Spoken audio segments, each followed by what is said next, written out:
Hello viewers, இன்னைக்கு நம்ம பார்க்க போறது Bleach episode 29 part 1.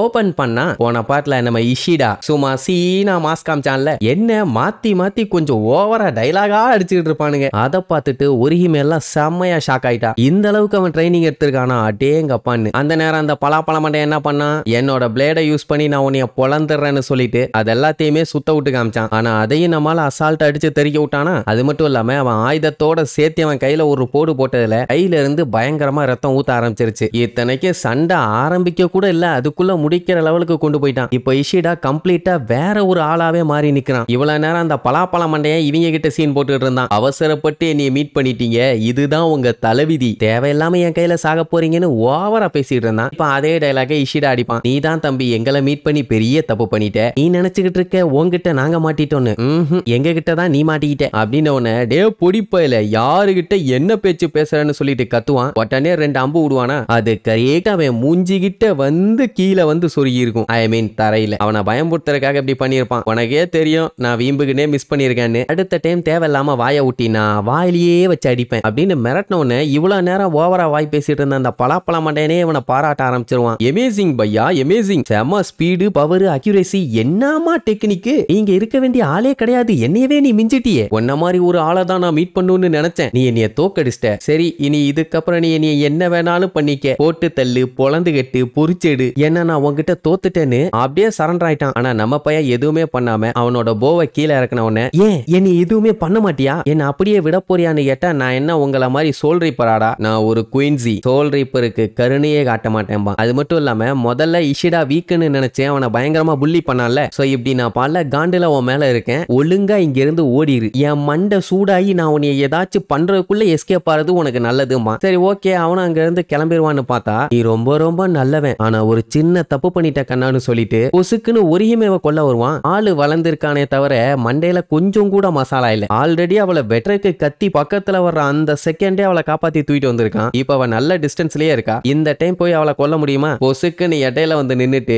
ஏண்டா என்ன காலி பண்ண முடியலன்னு நீ அவகிட்ட போறியா அப்படின்ட்டு கடுப்பாவான். ஆனா அந்த தடியை அவளை ஹாஸ்டேஜா யூஸ் பண்ண பிளான் பண்ணியிருக்கான். இப்பதான் சொன்னேன் எனக்கு வீக்கா இருக்கவங்கள புள்ளி பண்றது சுத்தமா பிடிக்காது. அது மட்டும் இல்லாம இந்த மாதிரி சொல்றத்தனம் பண்ணாலும் பிடிக்காது. அசந்த நேரத்துல ஒரு லேடியா அசால்ட்டா அடிச்சு தூக்கிடலான்னு பாத்தில, நீ எல்லாம் இருக்கவே கூடாது மேன், சொல்ல போனா வாழ்றதுக்கு தகுதியே இல்லாத டர்ட்டி ஃபெல்லோடா நீன்னு 2 அம்பு வச்சுட்டு அடிப்பான். நெஞ்சில சொருகி தெரிச்சிருவான். இவன் அடிச்ச வேகத்துக்கு அவ்வளோ பெரிய உருவமே தெரிச்சிருக்குதுன்னா அந்த அம்பு எவ்வளவு வேகமா வந்திருக்குது. அவளை காப்பாத்திருக்கான்ல, அதனால ரொம்ப ரொம்ப தேங்க்ஸ்ம்பா. இதனால என்ன, இது என்னோட கடமைம்பா. சரி இப்ப அவனை கொன்னுட்டானான்னு கேட்டா அதான் இல்ல, அவனோட சோல் செயினையும் சோல் ஸ்லீப்பையும் தான் சுட்டிருக்கான். அது ரெண்டும் தான் முக்கியமான ஸ்பாட். ஸ்பிரிச்சுவல் எனர்ஜியை கண்ட்ரோல் பண்றதே அதுதான். இப்ப என்னன்னா அந்த கண்ட்ரோலர் 2 இவன் டேமேஜ் பண்ணதுனால இனிமேட்டு அவனால வந்து ஸ்பிரிச்சுவல் பவர்ஸ் எல்லாம் யூஸ் பண்ணி சண்டை போட முடியாது. மத்தபடி உயிரோட தான் இருப்பான், சாவலாம் மாட்டான். மறுபடியும் எந்திரிச்சான்னா அவன் ஒரு சோல் ரீப்பர் கிடையாது, நார்மலான ஆளு, அவ்வளவுதான். இப்படி ஒரு சண்டைக்கு இவனுக்கு இந்த தண்டனை தான் கரெக்டும்பான். அப்போ ஒரேயுமே பாத்தீங்கன்னா அவன் கிளவுஸை பார்த்துட்டு இதனாலதான் அவனுக்கு பவர் இன்னும் அதிகமா இருக்குது, அது மட்டும் இல்லாம அந்த பவர்ஸை கரெக்டா கண்ட்ரோல் பண்றதுக்கும் அவன் ட்ரெயின் ஆயிருக்கான் அப்படி இப்படின்ட்டு ஆச்சரியமா யோசிப்பா. ஏன்னா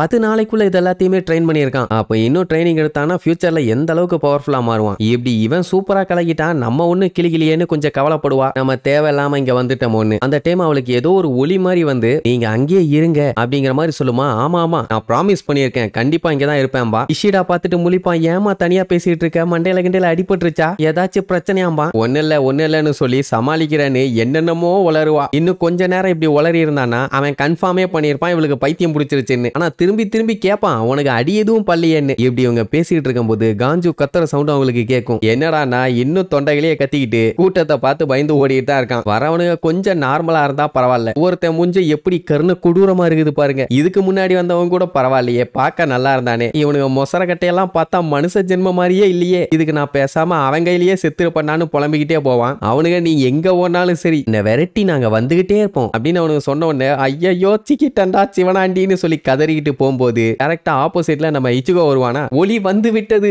என்ன காப்பாத்த ஒருத்தன் கரெக்ட் டைமுக்கு வந்துட்டான் அப்படின்ட்டு சந்தோஷப்பட்டா அங்க இச்சுகோ இன்னொரு கூட்டத்தை கூப்பிட்டு வருவான். அட பாவி சண்டாலா, என்னைய காப்பாத்துவேன்னு பார்த்தா உன்னைய காப்பாத்தவே 30 பேர் வேணும் போல் இருக்கே. இத்தனை பேரை கூப்பிட்டுட்டு ஏன்டா என் பக்கம் வந்துகிட்டு இருக்கே, ஆல்ரெடி என் பின்னாடியே ஒரு பெரிய கூட்டம் வந்துகிட்டு இருக்குதுறான்னு புலம்புவான். அப்படி புலம்பிட்டு வேற வழி இல்லாம மாத்தி மாத்தி சண்டைய போட்டுட்டு கிடப்பானுங்க. ஆனா மொத்தத்துல இப்ப இவங்க 2 பேரும் பழையபடி ஒண்ணு சேர்ந்துட்டாங்க. இன்னும் நிறைய குரூப்பா வந்துகிட்டே இருக்கானுங்க. இதுல காமெடி என்ன தெரியுமா, ஆல்ரெடி இவங்கள கொல்றக்கே ஒரு பெரிய கூட்டம் வந்து நின்னுட்டு இருக்குது. அதையெல்லாம் கண்டுக்காம இவனுங்க நடுவுல நின்னு அடிச்சுக்குவானுங்க. இப்படி இவனுங்க சண்டை போறத பார்த்துட்டு அவனுங்க முழிச்சுட்டு இருப்பானுங்க. இவனுக்கு என்ன லூசாண்டு. இப்ப என்னன்னா இவனுங்களுக்கு வேற வழியே இல்ல, சண்டை போட்டுதான் ஆகணும். அவனுங்க எல்லாத்தையும் பார்க்கும்போது எப்படியும் பேக் அடிக்க மாட்டானுங்கன்னு நல்லா தெரியுது. சோ சண்டை போறதுக்கு ரெடி ஆவானுங்கன்னு வைங்க. அந்த டைமுங்கும் போது அந்த கூட்டத்துக்கு பின்னாடி அந்த யமடா பையன் இருக்கான்ல, அதான் நம்ம ரூக்கியாக்கு சாப்பாடு கொண்டு கொடுக்குறவன், அவன் புலம்பிக்கிட்டே வர்றான். நான் எங்க போனேன் என்னன்னு லெமுரா கேட்டா என்ன சொல்றது, போகாம விட்டுட்டா பஞ்சாயத்து ஆயிரும் அப்படி இப்படின்ட்டு புலம்பிக்கிட்டு இருப்பான். ஏன்னா ரூக்கியாவை நைஸா யாருக்கும் தெரியாம பார்க்க போனான்ல, அதுக்கு சமாளிக்க தான். அப்போ அங்க கூட்டமா எல்லாம் நின்னுட்டு இருப்பானுங்களா, என்ன கூட்டம் இது, சரி அவங்க கிட்ட ஹெல்ப் கேட்போன்னு போகும்போது ஆள் தடுக்கி விட்டு அந்த கூட்டத்துக்குள்ள பூந்து அடிச்சு புரண்ட அரக்க பறக்க நடுவுல வந்து விழுவான். அவனை பார்த்த உடனே காஞ்சு முடிவு பண்ணிட்டான், தப்பிக்கிறதுக்கு நமக்கு பிளான் கிடைத்திருத்து அப்படின்னு. அவன் பார்த்துட்டு